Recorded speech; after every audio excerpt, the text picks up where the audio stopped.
चलो सिविक्स है। सिविक्स में हम लोग राज्य सरकार जो है इसको आज हम लोग फिर से पढ़ रहे हैं। एक क्लास भी थी इसमें।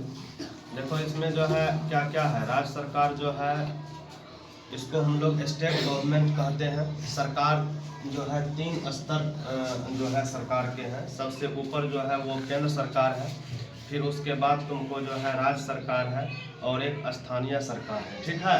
अब इसमें देखो ये राज्य सरकार जो है इसमें सबसे पहले हम लोग देखेंगे कि यह बिहार जो है, यह बिहार तुम्हारा कहाँ से निकला। बिहार जो है बंगाल से अलग होकर के एक प्रांत बना था 1912 में। ठीक है। इसकी राजधानी पटना है। पटना का प्राचीन नाम जो है वो पाटलिपुत्र है।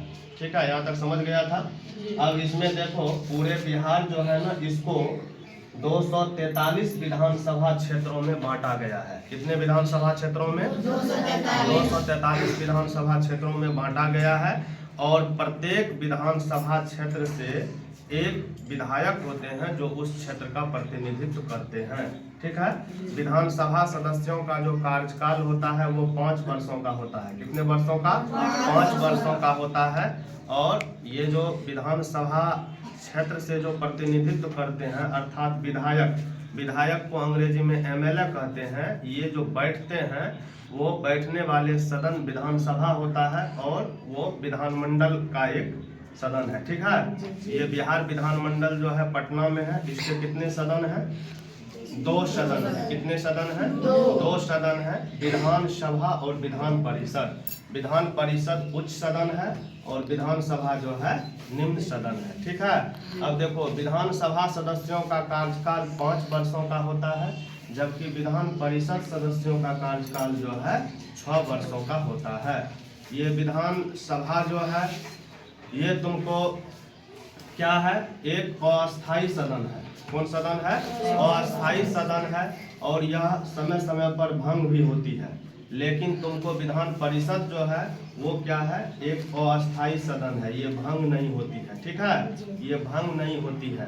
तो ये जो है अस्थायी सदन है। और बिहार विधान परिषद सदस्यों की संख्या जो है वो 75 है। यानी बिहार में विधान परिषद सीटों की संख्या कितनी है?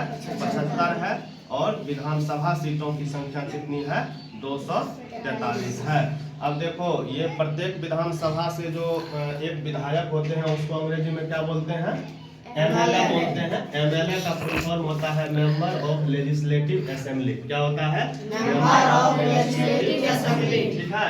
और यहाँ पर आज के क्लास में हम लोग यहीं तक इसको किए हैं। फिर इसमें अगले क्लास में हम लोग करेंगे। ऊपर में देखो ये जो हम दिए हैं, यहाँ भारत में जब मतदान होता है वो ईवीएम से होता है। कौन से होता है? ईवीएम से होता है। ईवीएम का फुल फॉर्म होता है इलेक्ट्रॉनिक वोटिंग मशीन। क्या होता है? Electronic voting machine. कभी कभी पूछ लेता है कि ईवीएम का फुल फॉर्म क्या होता है।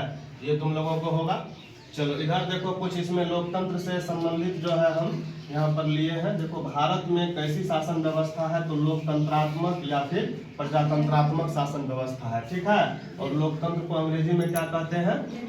डेमोक्रेसी कहते हैं। लोकतंत्र का अगर शाब्दिक अर्थ निकाले तो लोक मतलब होता है लोगों का और तंत्र मतलब होता है शासन। तो लोकतंत्र का शाब्दिक अर्थ हो गया लोगों का शासन।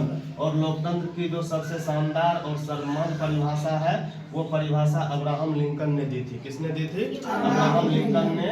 वो क्या परिभाषा है कि लोकतंत्र जनता का, जनता के लिए और जनता द्वारा शासन है। ठीक है। ये परिभाषा किसने दी थी? अब्राहम लिंकन ने। वो अमेरिका के पूर्व राष्ट्रपति थे। वो कहाँ के राष्ट्रपति थे? अमेरिका के पूर्व राष्ट्रपति थे। ये बहुत पॉपुलर परिभाषा है लोकतंत्र के लिए और इसको तुम लोगों को याद रखना है। For the people, by the people, of the people. ठीक है। ये याद रखना है। हो गया। चलो थैंक यू।